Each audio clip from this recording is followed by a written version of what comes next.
Well, my friends, welcome back to Spot On with Link Lauren. We have so much to discuss today. We have so many topics to cover. If this is your first time here, welcome to the show. Happy hump day. Pour yourself a drink. I'm having water because I'm a professional. Okay, I'm having my water today, but I want to dive into this first topic. I don't even want to waste that much time.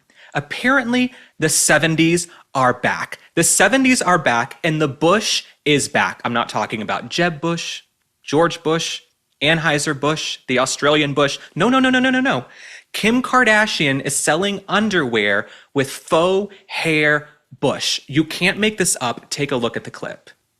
How funny are these Merkins, you guys? We have different colors, different hair. This is insane.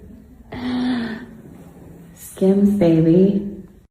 Leave it to the Kardashians to keep inventing new ways for women to have body dysmorphia. This is what pisses me off about this. And people say, Link, why are you discussing this? Hello, this is cultural. It's political. It really is, you guys. As a journalist, I have to cover the story, okay? I have to cover the story. And if my mom's Bible study is watching, ladies, turn it off. But we have to discuss this because the Kardashians, every few years, they invent new reasons for women to feel insecure, to feel like they need to change their bodies. And the Kardashians, they don't just reach millions of women, they reach billions of women. Half the population is female. And this is what the Kardashians have done for years.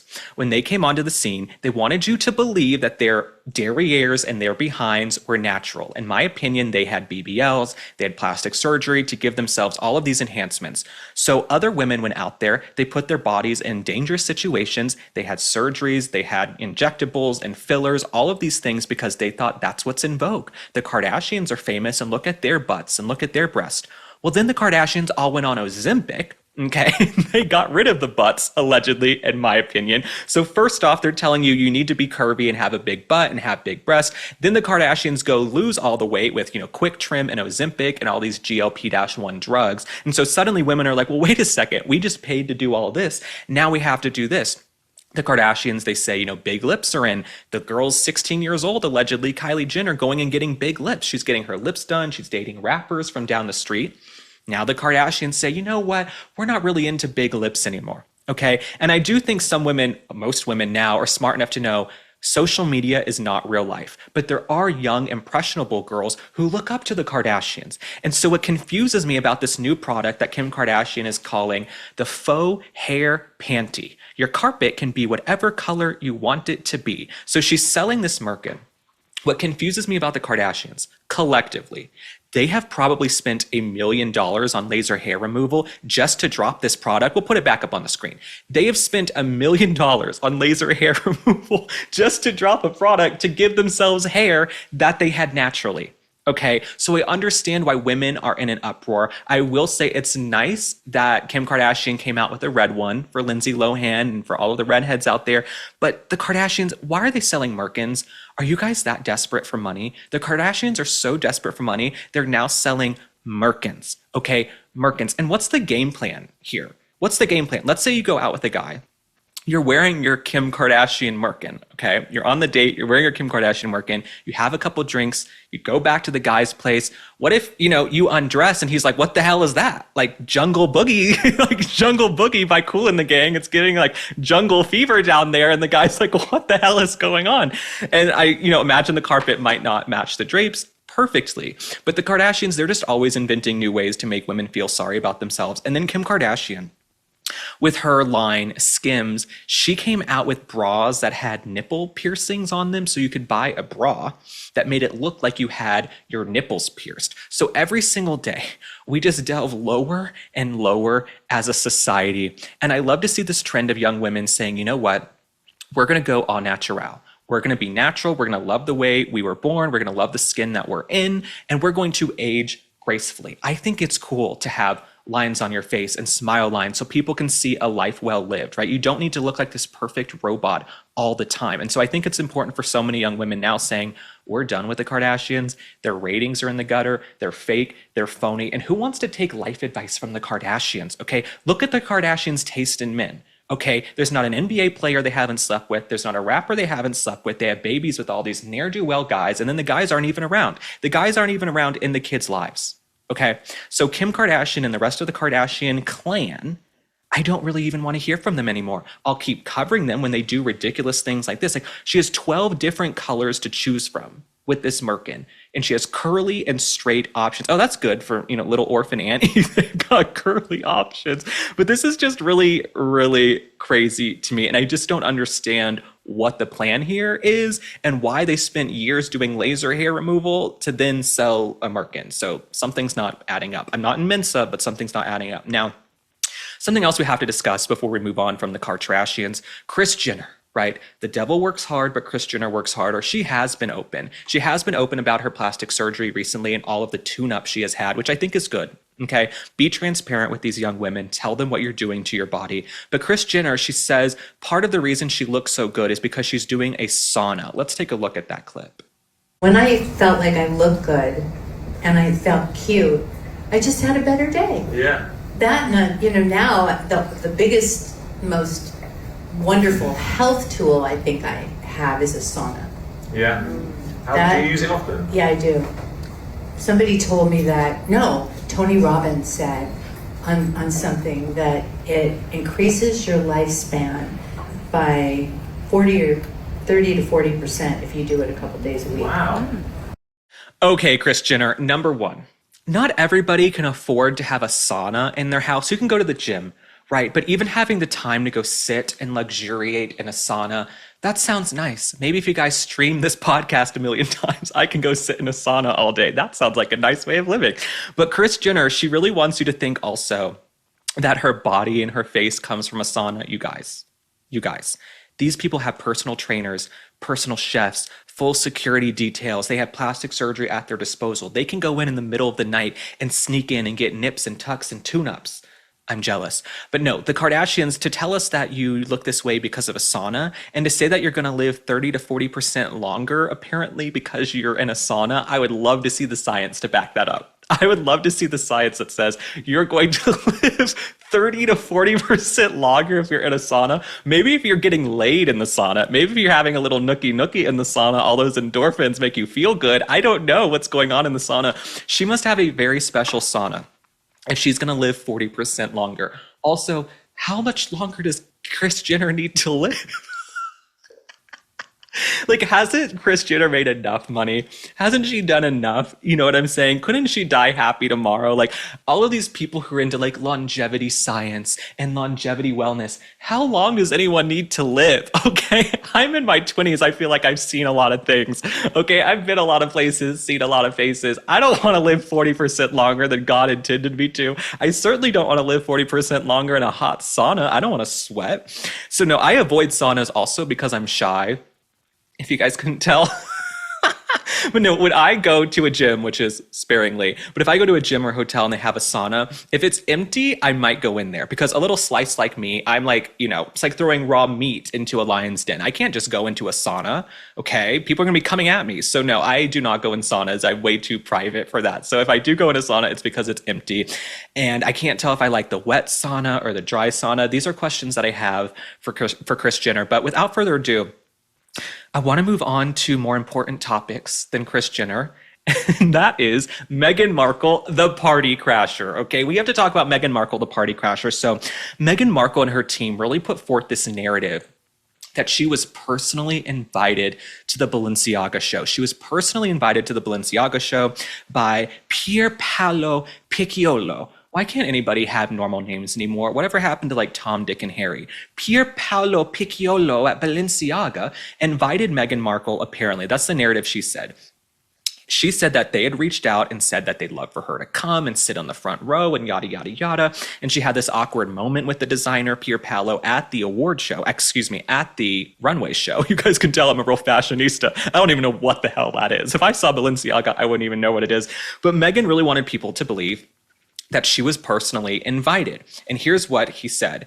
Meghan and I met some years ago and we've been texting ever since. That's what he told The Cut on Saturday. She reached out and said she'd love to come to the show. There was no strategy or big orchestration. I didn't tell anyone she was coming because I wanted it to stay a surprise. He went on to note that in fashion, real surprises are rare, and this one was beautiful. So I'm sorry, Meghan Markle. She and her team wanted us to believe that she received, a letter sent by carrier pigeon to personally invite her to Balenciaga. What it sounds like is she's trying to rebrand. She's trying to upstage Catherine and William and the folks in the UK. She's trying to get some shine. She's been in the house in Montecito, selling her jams, jellies, and dog biscuits. She wants to get back out to what she was doing, which is going to fashion shows and being, a fashion whore and trying to get chased by the paparazzi. That's what she did for the first 10 years before she met Harry, when she was trying to be famous on the casting couch. So Meghan Markle, I totally believe that she said, you know what? I'll stop by the fashion show. And it reminds me of when you first start dating someone, let's say you're dating someone long distance and you're like, oh, I'm in your neighborhood. What are you I'm in your neighborhood tonight. Do you want to grab dinner? And you've been circling the block for an hour.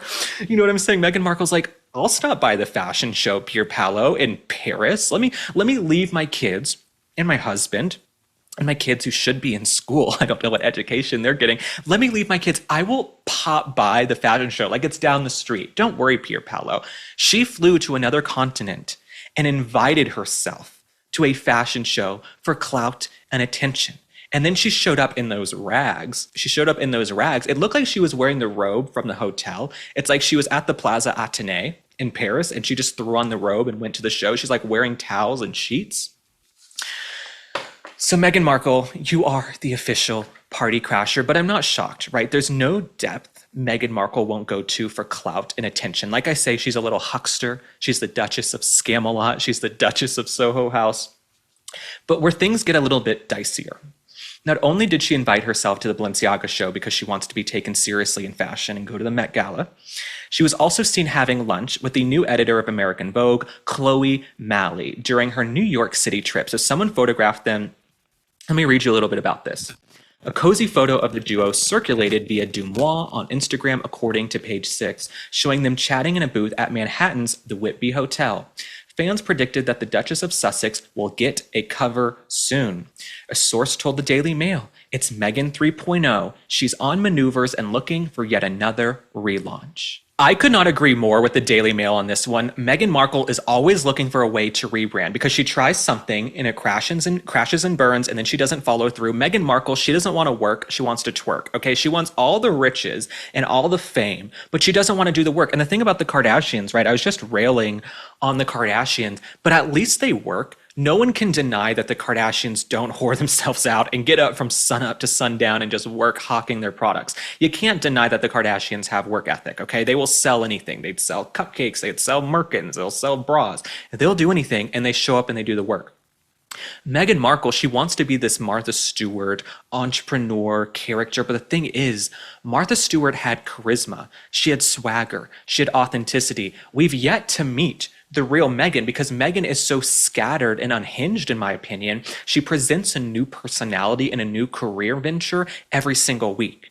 Right? So she was going to do clothes and she didn't really want to do clothes. Then she was going to do these jams and jellies and dog biscuits and then she didn't want to restock. Now she's going to pivot to this. She's going to do the reality show, but then Netflix is allegedly dropping them. So she's always trying to find something new to pivot to. Us in our lives, we don't have the luxury of just trying a new passion every week. We don't just decide, oh, I'm going to be a chef this week and I'm going to be the next Martha Stewart. That didn't work. Let me go try and do a clothing line. Oh, then I'm going to try to get into this. Then I'm going to get into tech and AI and wellness. We don't have the luxury of doing that, but Meghan Markle, because she's part of this Democrat liberal elite living in a mansion in Montecito, she has the luxury of trying all these things. I would be very shocked if she got a Vogue cover because Meghan Markle, I think her favorability is very low. I think there's a select group of people who maybe haven't been paying much attention who see Meghan Markle as popular. They still see her as a member of the royal family. For us, we see Meghan Markle as a joke. Okay, we see Meghan Markle as a total fraud and a total joke. But apparently some folks who do want to hear from Meghan Markle are the women at the Fortune's Most Powerful Women Summit. You can't make this up, you guys.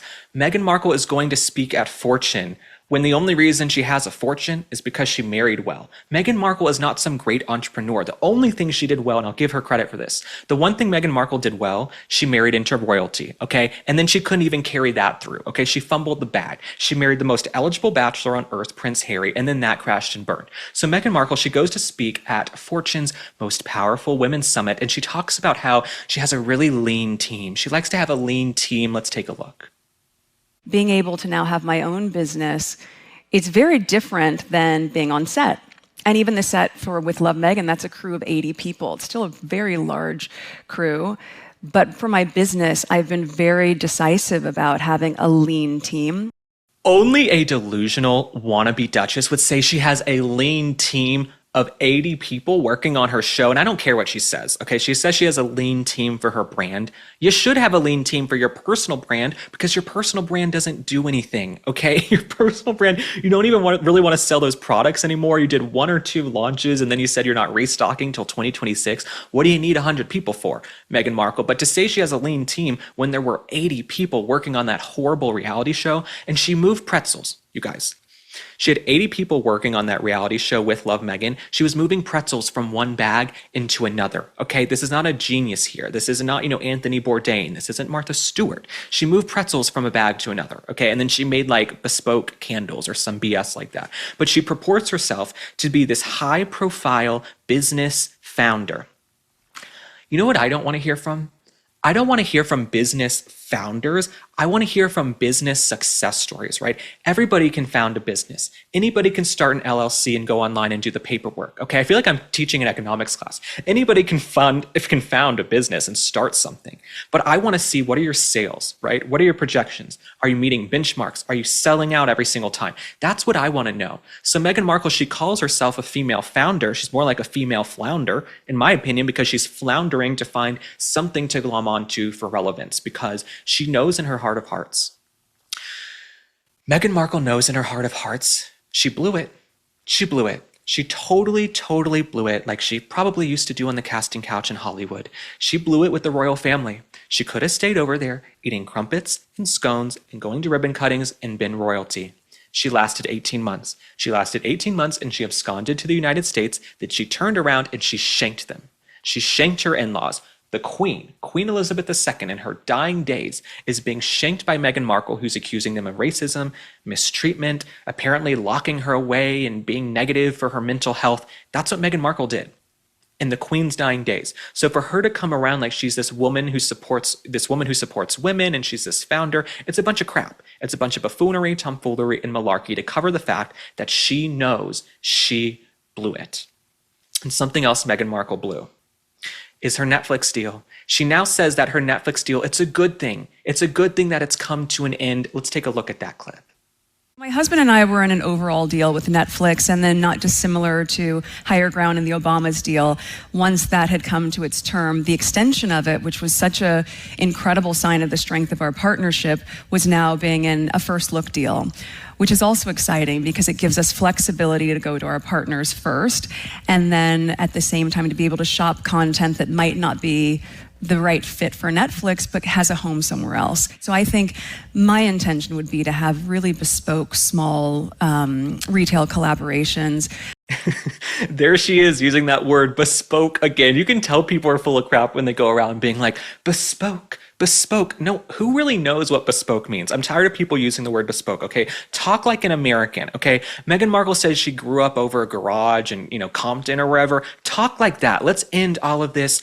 We're judging and loving and kissing and hugging and making bespoke candles. No, just talk like a human being, okay? I want to see Meghan Markle when the cameras aren't around. But if you notice, she invokes the Obamas. She thinks she is up there with Barack and Michelle Obama. And I say up there loosely because Barack and Michelle Obama, they're trash. But she really thinks she's up in this echelon with the Obamas.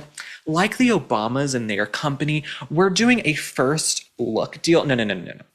If you were bringing home the bacon for Netflix, they would have signed you again, okay? You would be doing more seasons, okay? They're giving her a little Christmas special. And then apparently they're doing the Christmas special in November. That is not a good sign. Netflix is not even letting her do the Christmas special in December within the near vicinity of the Christmas holidays. They're like, oh, you can do the Christmas special in November and we'll get it out of the way before our real holiday specials. And Netflix has money. They have capital, right? They have a lot of capital. So you have to be really bad. You have to be really unlikable. And like I've told you guys, these companies are always doing focus groups and testing and looking at your Q scores and your personality scores and how you play with different demographics. I think Meghan and Harry, their favorability is just so low, it doesn't make sense financially to re-sign them again.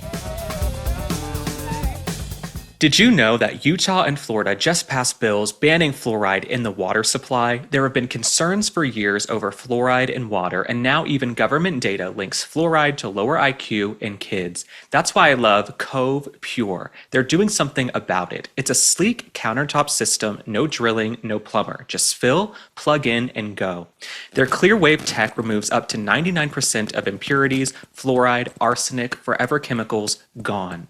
The water tastes amazing, and the temperature control is a game changer. If you want fluoride, use toothpaste, but it shouldn't be forced. Cove Pure gives you the choice and peace of mind. For a limited time, go to covepure.com/link to get $200 off your purchase. That's covepure.com/link to get $200 off covepure.com/link. Now, this next person I want to discuss is someone who was actually at Meghan Markle's wedding. Not someone I think she was ever close to, but if you remember, Meghan Markle used her wedding as an opportunity to invite all of these celebrities who never would have hung out with her before. She's like, I'm inviting Oprah, the Beckhams, I'm inviting Serena Williams, I'm inviting George Clooney and them all. So George Clooney, he's gone viral the last few days because he's complaining about the United States. He's saying that he's chosen to base himself in France to give his children a better start in life if they had remained in the United States. This is what he said to US Esquire magazine. He says, "We live on a farm in France. I was worried about raising our kids in Los Angeles and the culture of Hollywood, and I felt they were never going to get a fair shake at life.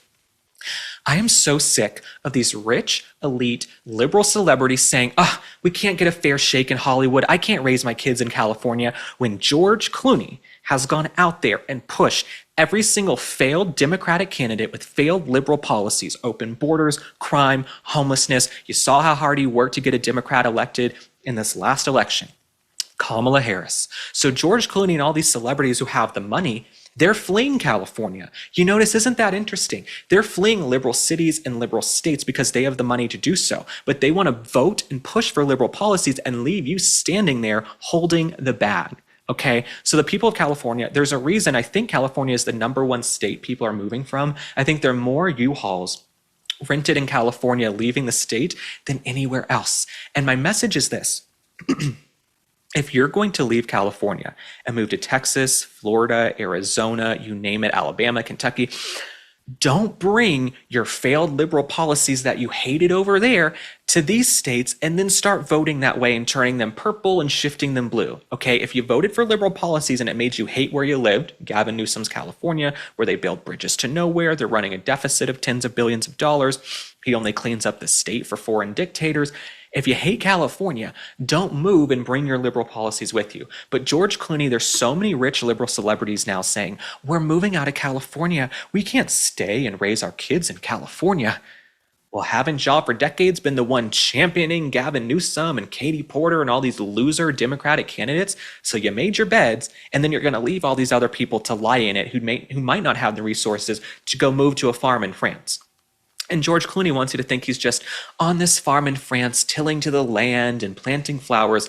I'm telling you, when he says farm, it's probably a massive, fancy villa with a chef and security. So I don't take George Clooney all that seriously. Someone else I don't really take that seriously is Miss Kamala Harris. Okay, we talked about this in the last episode. It got a lot of attention. We have been tracking Kamala Harris's book tour. There are a few things I can count on in life, right? The alarm's going to go off in the morning. The rent's going to be too damn high. Going to have to pay my taxes all the time. And Kamala Harris is going to put her foot in her mouth on her book tour. Okay, I don't know if it's the alcohol speaking. I don't know if it's the Cabernet. We know I call her Cabernet Kamala. Well, Kamala Harris, today, she has gone viral for saying she is the most qualified candidate to run for president in American history.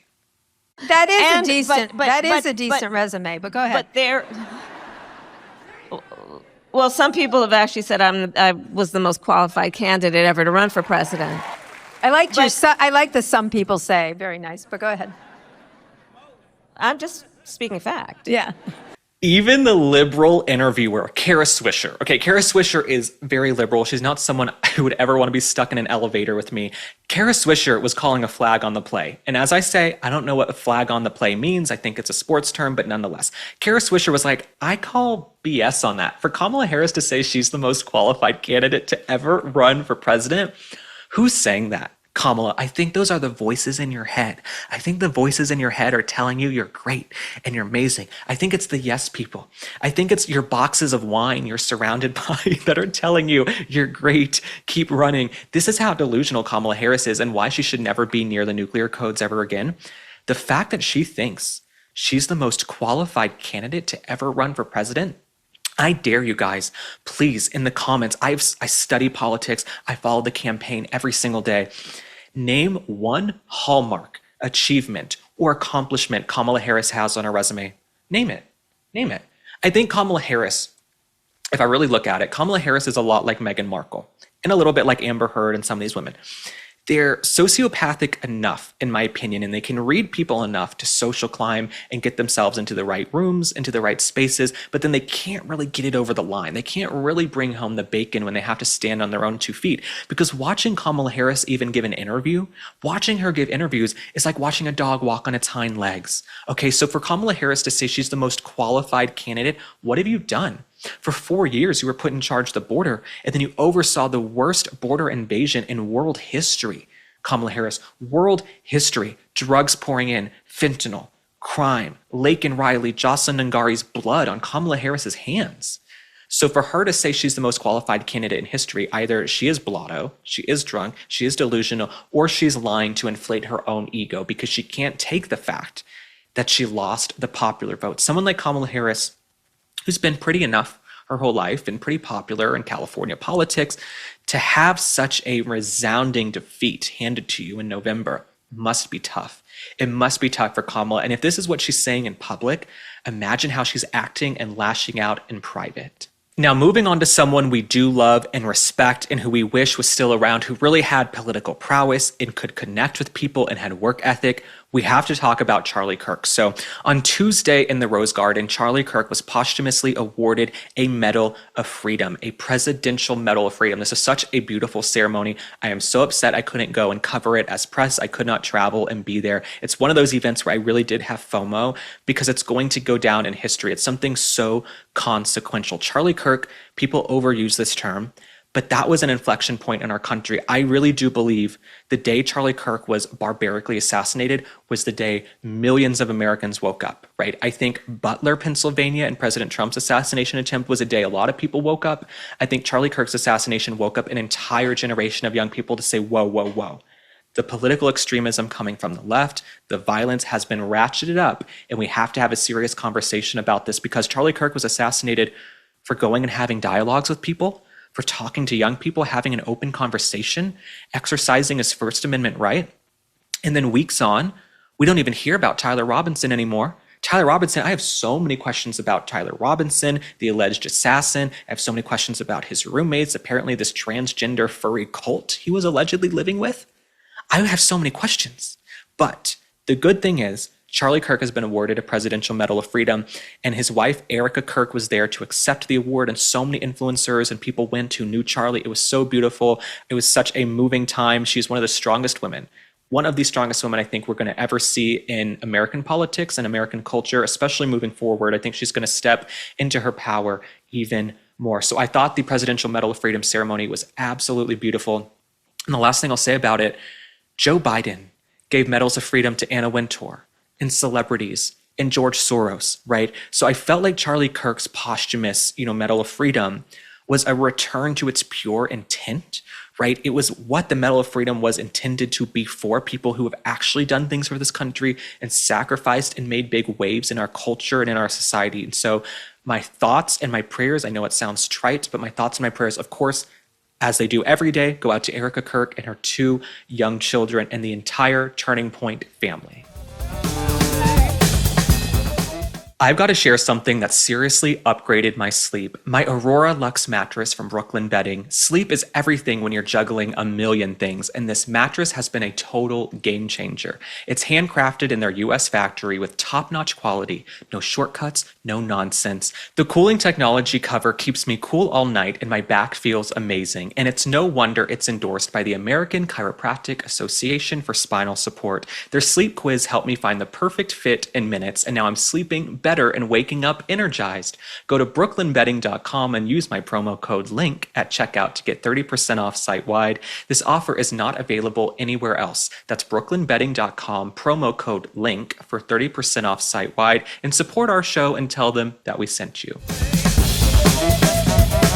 Now, someone we hardly ever talk about on this show is Alec Baldwin. You might remember Alec Baldwin. He was a great masculine actor. Women looked up to him. They thought he was this hotshot guy. He had hair on his chest. He was one of the last real men in Hollywood, right?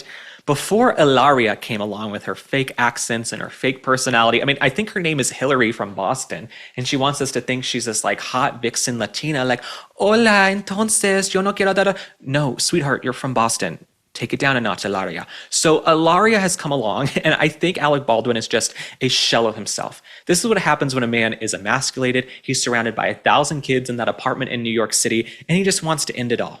I think that's really what happened because Alec Baldwin got into a car crash the other day, and his story is not adding up, in my opinion.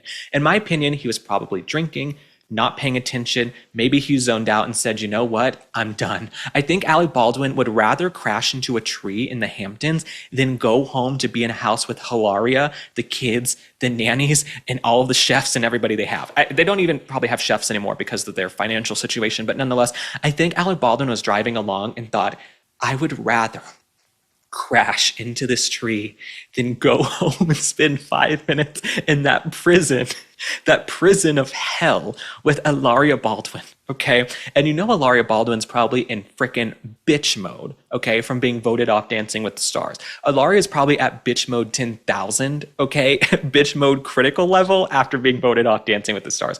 Also, if she really was Latina, she'd probably be a better dancer. Okay, if she really was like Ilaria from España, she probably wouldn't have 2 left feet.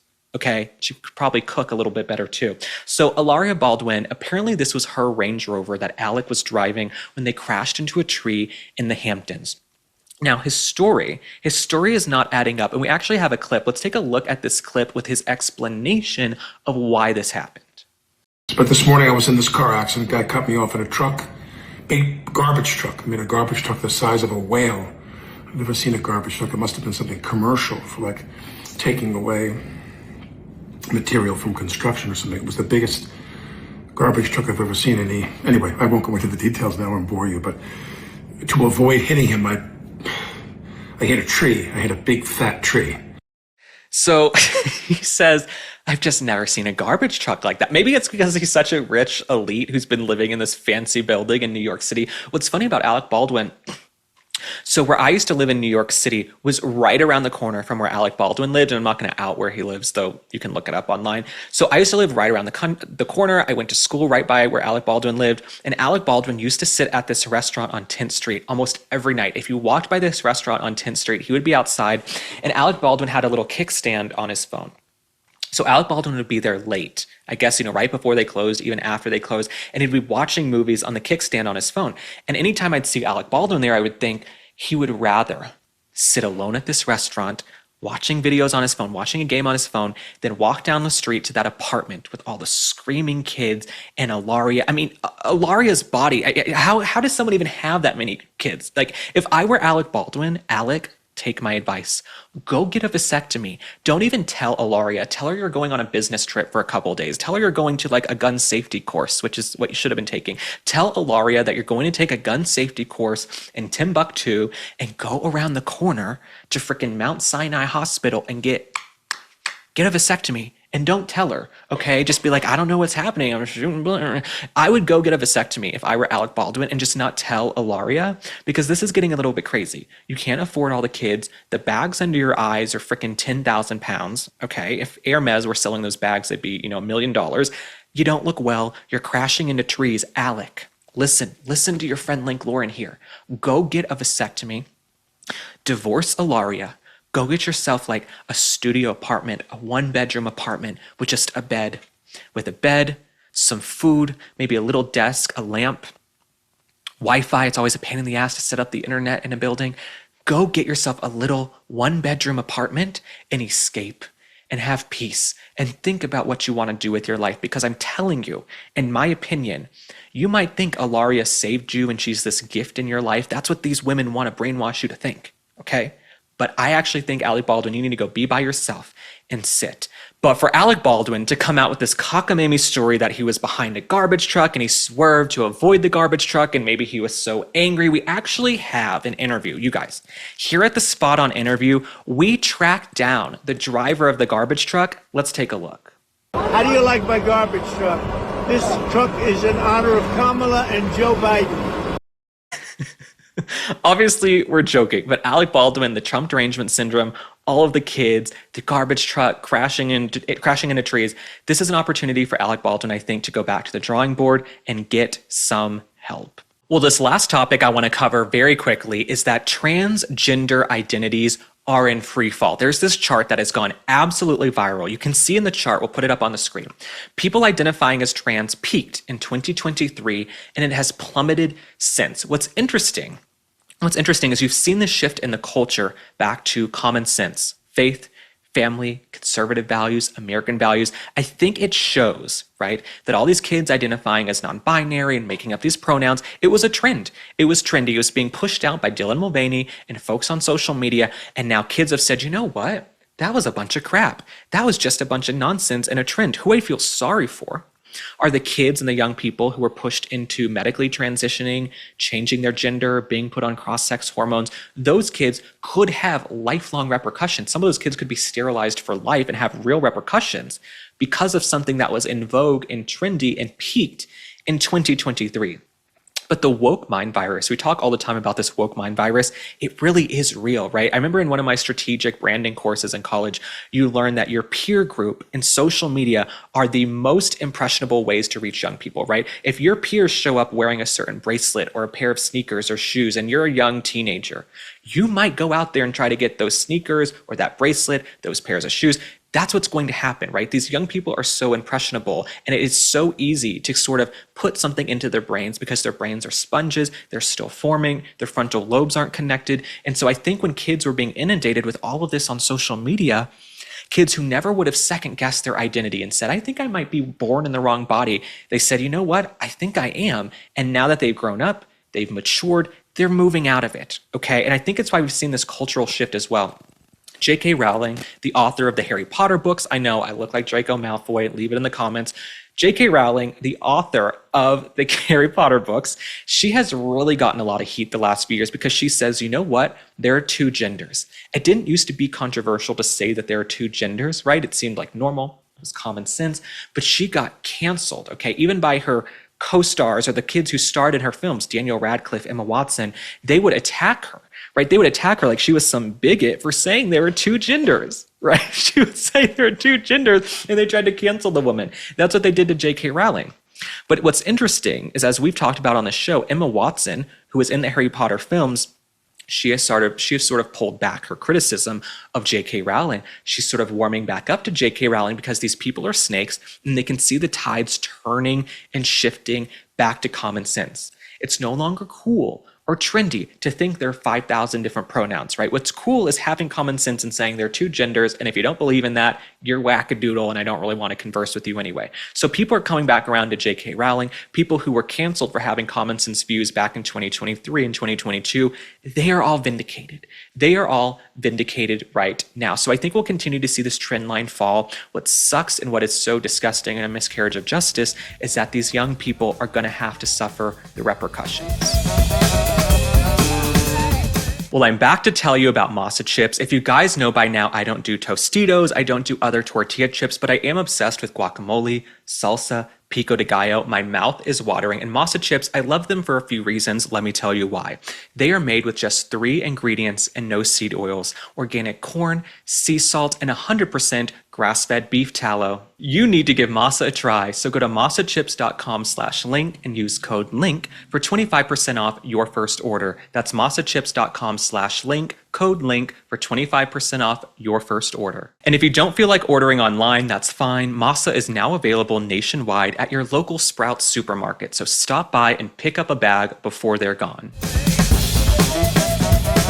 Well, my friends, thanks so much for tuning in to Spot On. Thank you for sharing the show. Thank you for commenting, sending the show to your friends. So much of the success of Spot On with Link Lauren has been because of word of mouth. Now, if you want to see me in Megyn Kelly, in Glenn Beck, in Fort Worth on October 25th. You guys absolutely should come. It's going to be a great time. And as I said on Megyn Kelly's show last week, if you're single, if you live alone, if you haven't gotten off the couch in months, weeks, or years, come to the show. Come to the show. The tickets are on megynkelly.com. You will make friends in line going through security, sitting around you. Very seldom can you get this many like-minded individuals together for a fun Saturday night. So if you're in the DFW area, if you're hours away, drive on in. The tickets are affordable. It's going to be a good time. It's going to be very, very unfiltered. If you guys think we're unfiltered on here, we are going to be bringing the party. So come get some tickets. Go to megynkelly.com. I will see you guys in Fort Worth. And if I don't see you in Fort Worth, I will see you back on Monday here on Spot On. I love you. See you soon.